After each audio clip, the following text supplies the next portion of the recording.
Hi friends, welcome to USR academy. So ఈరోజు చాలా ముఖ్యమైన అప్డేట్స్ అనేవి వార్తాముఖంగా రావడం జరిగింది. సో వన్ బై వన్ మనం వచ్చిన అప్డేట్ని చాలా డీటెయిల్గా క్లియర్గా తెలుసుకునే ప్రయత్నం చేద్దాం.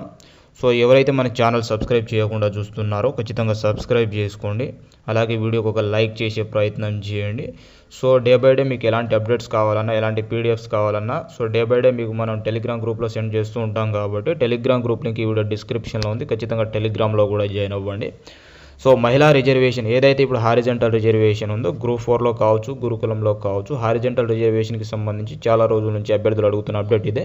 సో ఇక్కడ ఉద్యోగ నియామకాల్లో పేర్కొన్న పోస్టులకి ఇక్కడ మహిళా రిజర్వేషన్కి మాయమయ్యే అవకాశాలు ఉన్నాయి. ప్రభుత్వ శాఖలకు సంబంధించి ఇక్కడ సవరణ ప్రతిపాదన కోరిన తర్వాత మాత్రమే సంస్థలు కొత్త నియామకాల ప్రక్రియ అనేది చేపట్టే అవకాశాలు అయితే ఉంటాయి. ప్రభుత్వ శాఖల ఉద్యోగాల భర్తీకి జారీ చేసిన నోటిఫికేషన్ కొలువులో పట్టిక తారుమారు కానుంది. ఇప్పటికే జారీ చేసిన నోటిఫికేషన్లు నిర్దేశించిన పోస్టుల క్రమంలో మహిళా రిజర్వేషన్ అనేది మాయం కానుంది. సుప్రీంకోర్టు మార్గదర్శకాలకు అనుగుణంగా హారిజంటల్ రిజర్వేషన్ వద్ద మహిళలకు ఇక్కడ రిజర్వేషన్ అమలు చేయాల్సిందిగా రాష్ట్ర ప్రభుత్వం ఇప్పటికే ప్రత్యేకమైన మెమోలు కూడా జారీ చేయడం జరిగింది. అయితే ఇక్కడ ఏదైతే గ్రూప్ 4లో కావచ్చు, గురుకులంలో కావచ్చు, ఏదైతే హారిజంటల్ రిజర్వేషన్ ఉందో దీని కారణంగా రోస్టర్ కూడా మారే అవకాశాలు ఉంటాయి. సో ఇక్కడ రోస్టర్ ఏ విధంగా మారుతుంది, మహిళలకు పోస్టులు ఏ విధంగా కేటాయిస్తారనేది చాలా మనం డీటెయిల్గా తెలుసుకునే ప్రయత్నం చేద్దాం. ఇక్కడ ఆయా ప్రభుత్వ శాఖలకు సంబంధించి సవరణ ప్రతిపాదించిన తర్వాత సో నియామకాలు ఏదైతే నియామకాలు అంటే తెలంగాణ రాష్ట్రంలో ఏదైతే పబ్లిక్ సర్వీస్ కమిషన్, టీఎస్పీఎస్సీ, అలాగే గురుకులానికి సంబంధించిన బోర్డులు సో ఈ హారిజంటల్ రిజర్వేషన్కి అనుకూలంగా మాత్రమే పోస్టులను నియమించాల్సి ఉంటుంది. నోటీసులు కూడా ఆల్రెడీ జారీ చేయడం జరిగింది. వీలైనంత వేగంగా పోస్టుల క్రమాన్ని మార్చి పంపించాలని ఇక్కడ స్పష్టం చేసినట్లు మనకు వార్తాముఖంగా అయితే ఒక అప్డేట్ అనేది కవర్ కావడం జరిగింది. సో ఇక్కడ హారిజంటల్ రిజర్వేషన్ అంటే 33% రిజర్వేషన్ అనేది మహిళలకు కేటాయించడం జరిగింది. ఆల్రెడీ హారిజంటల్ రిజర్వేషన్ పైన మనం ఆల్రెడీ ఒక వీడియో చాలా డీటెయిల్గా చేశాం. సో దీనికి అనుకూలంగా పోస్టులు ఏ విధంగా భర్తీ చేస్తారనేది మనం చాలా డీటెయిల్గా మరొక వీడియోలో కూడా తెలుసుకునే ప్రయత్నం చేద్దాం. ఇక్కడ ప్రభుత్వ శాఖలు ఉరుకులు పరుగులు పెడుతున్నాయి. సో ఇప్పుడు ఏదైతే కొత్త రిజర్వేషన్ సుప్రీంకోర్టు నివేదిక అనుకూలంగా వచ్చిన హారిజంటల్ రిజర్వేషన్కి అనుకూలంగా ఇక్కడ ప్రభుత్వ సంస్థలు ఏదైతే టీఎస్పీఎస్సీ బోర్డు, ఏదైతే గురుకులం బోర్డు ఉందో సో చాలా పరుగులు పెడుతున్నాయి. అంటే సో ఈ రిజర్వేషన్ రోస్టర్ ఆధారంగా ఈ పోస్టులను ఏ విధంగా కేటాయించాలి, సో మహిళలకు 33% రిజర్వేషన్కి అనుకూలంగా అంటే పోస్టులు ఏ విధంగా ఇస్తారనేది సో చాలా ముఖ్యంగా వాళ్ళు ఒక నివేదిక అనేది తయారు చేస్తున్నట్లు కూడా మనకు ఒక అప్డేట్ రావడం జరిగింది.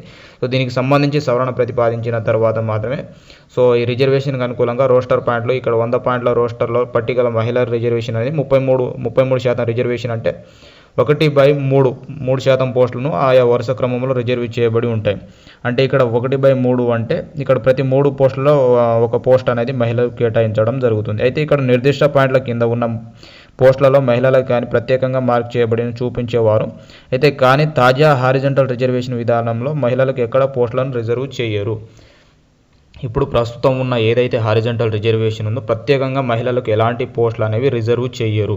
అయితే ఎలాంటి మార్కింగ్ ఉండదు. అయితే ఇక్కడ భర్తీ సమయంలో ప్రతి 3 ఒక పోస్టు అనేది ఫార్ములా ఆధారంగా ఇక్కడ నియామకాలు అనేది చేపడతారు. అందువలన సంబంధిత శాఖలన్నీ మహిళా రిజర్వేషన్తో కూడిన కొలువుల పట్టికకు సంబంధించి కేవలం పోస్టుల వారీగా కొత్త పట్టికను తయారు చేసి నియామక సంస్థలకి సమర్పించాల్సి ఉంటుంది. అయితే ఇక్కడ ప్రతి 3 పోస్టులలో అంటే ఇప్పుడు ఏదైతే ప్రతి 3 పోస్టులలో సో ఇక్కడ మా ఏ కేటగిరీలో అయినా కావచ్చు ప్రతి 3 పోస్టులలో ఒక పోస్ట్ అనేది మహిళలకు కేటాయించడం జరుగుతుంది. 33% రిజర్వేషన్, ఇది హారిజంటల్ రిజర్వేషన్. అయితే ఇక్కడ ఈ హారిజంటల్ రిజర్వేషన్లో ప్రస్తుతం గ్రూప్ 4 నియామకాలు ఏ విధంగా జరుగుతాయి, గురుకులం నియామకాలు ఏ విధంగా జరుగుతాయి అనేది సో మనం చాలా డీటెయిల్గా మరొక వీడియోలో తెలుసుకునే ప్రయత్నం అయితే చేద్దాం. సో మరి కొన్ని రోజుల్లో గ్రూప్ 4కి సంబంధించి సర్టిఫికేట్ వెరిఫికేషన్కి సంబంధించి ఒక వెబ్ నోట్ కూడా విడుదల కానుంది. కాబట్టి సో అభ్యర్థులకు ఏమైనా డౌట్స్ ఉన్నట్లయితే సర్టిఫికేట్ వెరిఫికేషన్ మీద ఖచ్చితంగా కామెంట్ సెక్షన్లో కామెంట్ చేసే ప్రయత్నం చేయండి. సో హారిజంటల్ రిజర్వేషన్కి అనుకూలంగా రోస్టర్ మారే అవకాశాలు ఉంది. ఏ విధంగా మారుతుంది అనేది మనం చాలా డీటెయిల్గా మరొక వీడియోలో తెలుసుకునే ప్రయత్నం చేద్దాం. పోలీస్ నియామకాలకు సంబంధించి ఇక్కడ సో ఈనాడు పత్రికలో ఒక అప్డేట్ అయితే కవర్ అవ్వడం జరిగింది. సో ఏదైతే జియో 46 ఉందో జియో 46 మీద ఈరోజు ఒక ముఖ్యమైన అప్డేట్ అయితే రావడం జరిగింది. సో చాలా రోజుల మీద జియో 46 మీద ఒక అప్డేట్ అయితే వచ్చింది. పోలీస్ నియామకాలు స్థానికతకు సంబంధించి జియో 46 అనేది ఇక్కడ రద్దు చేసేందుకు ఉన్నత సాధ్యాలను ఇక్కడ ముఖ్యమంత్రి రేవంత్ రెడ్డి గారు సోమవారం సమీక్షించడం జరిగింది. జూబ్లీ హిల్స్లో తన నివాసంలో ఈ విషయంపై ఒక కమిటీతో సీఎం సమావేశం అయితే అవ్వడం జరిగింది. త్వరలోనే పోలీసు ఉద్యోగాల ఎంపికైన అభ్యర్థులకు ఇక్కడ సో నియామక పత్రాలను అందజేసే నేపథ్యంలో ఇక్కడ ఏదైతే జియో 46 ఉందో జియో 46 మీద నిన్న ఒక సమావేశం అయితే కార్యాచరణ అయితే ఏర్పాటు చేయడం జరిగింది. అయితే ఇక్కడ జియో 46కి సంబంధించి గత ప్రభుత్వంలో మార్చి 2022లో పోలీస్ నోటిఫికేషన్ రిలీజ్ అయింది. ఇది రాష్ట్రపతి ఉత్తర్వులకు అనుగుణంగా జియో 46 అనేది ఏదైతే జియో 46 ఉందో ఇదైతే కొనసాగుతుంది.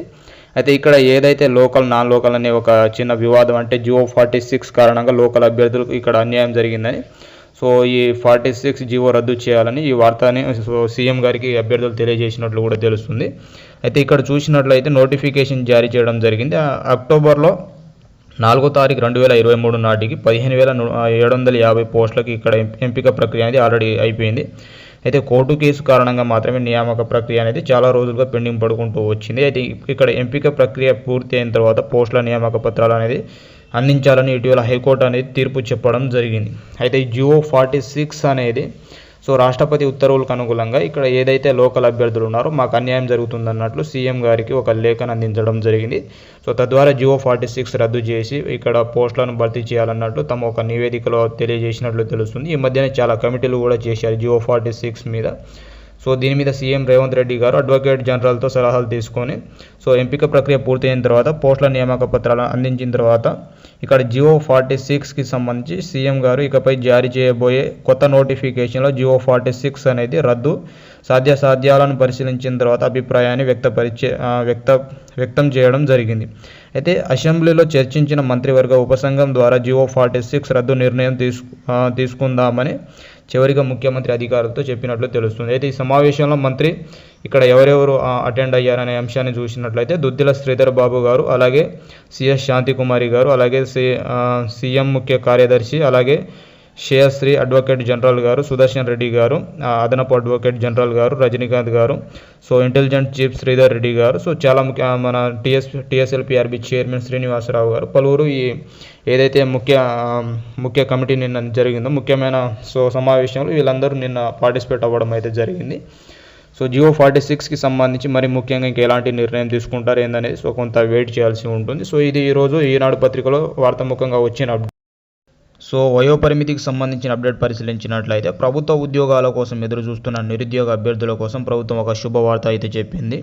సో ఇక్కడ యూనిఫామ్ సర్వీసులకు మినహా మిగతా ప్రభుత్వ ఉద్యోగాలకు సంబంధించి ప్రస్తుతం ఎవరైతే కాంపిటేటివ్ ప్రిపేర్ అవుతున్న ఆస్పిరెంట్స్ ఉన్నారో వారి యొక్క వయోపరిమితి అనేది 44 సంవత్సరాల నుంచి 46 సంవత్సరాలకు అయితే పెంచడం జరిగింది. వయోపరిమితి పెంపు 2 ఏళ్ల పాటు అమలులో ఉంటుందని స్పష్టం చేశారు. అయితే ఈ మేరకు 8న ప్రభుత్వ కార్యదర్శి శాంతికుమారి గారు ఉత్తర్వులు అయితే జారీ చేయడం జరిగింది. సో ఇప్పుడు ఏదైతే 44 సంవత్సరాల వయోపరిమితి ఉందో 44 సంవత్సరాల వయోపరిమితిని 46 సంవత్సరాలుగా మార్చడం అయితే జరిగింది. రాష్ట్రంలో ప్రభుత్వ ఉద్యోగాల గరిష్ట వయోపరిమితి అనేది గతంలో 34 ఏళ్ళు అయితే ఉండేది. సో తెలంగాణ రాష్ట్ర ప్రభుత్వం వచ్చిన తర్వాత 2015లో ఈ వయోపరిమితి అనేది 10 సంవత్సరాలు పొడిగించడం జరిగింది. ప్రస్తుతం 44గా ఖరారు చేయడం అయితే జరిగింది.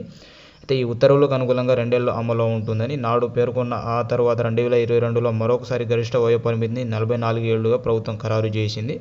అయితే దీన్ని మరింత సడలింపు చేసి నిరుద్యోగుల కోసం ఇక్కడ ఈ వయోపరిమితి అనేది ప్రస్తుతం 44 నుంచి 42 ఉండబోతుంది. సో దీనికి సంబంధించి టీఎస్పీఎస్సీ కార్యదర్శి ఈ నెల 3న ప్రభుత్వానికి లేఖ అయితే రాయడం జరిగింది. ఈ నేపథ్యంలో సర్కారు కొలువులకు సంబంధించి గరిష్ట వయోపరిమితి అనేది 44 నుంచి 46 ఉండే అవకాశాలు అయితే ఉంటుంది. ఇది 2 ఏళ్ల పాటు అమలులో ఉంటుందని సో శాంతికుమారి గారు అయితే చెప్పడం జరిగింది. సో మీకు ఈ వీడియో ఇన్ఫర్మేటివ్ ఉన్నట్లయితే లైక్ చేయండి, షేర్ చేయండి, సబ్స్క్రైబ్ చేయండి.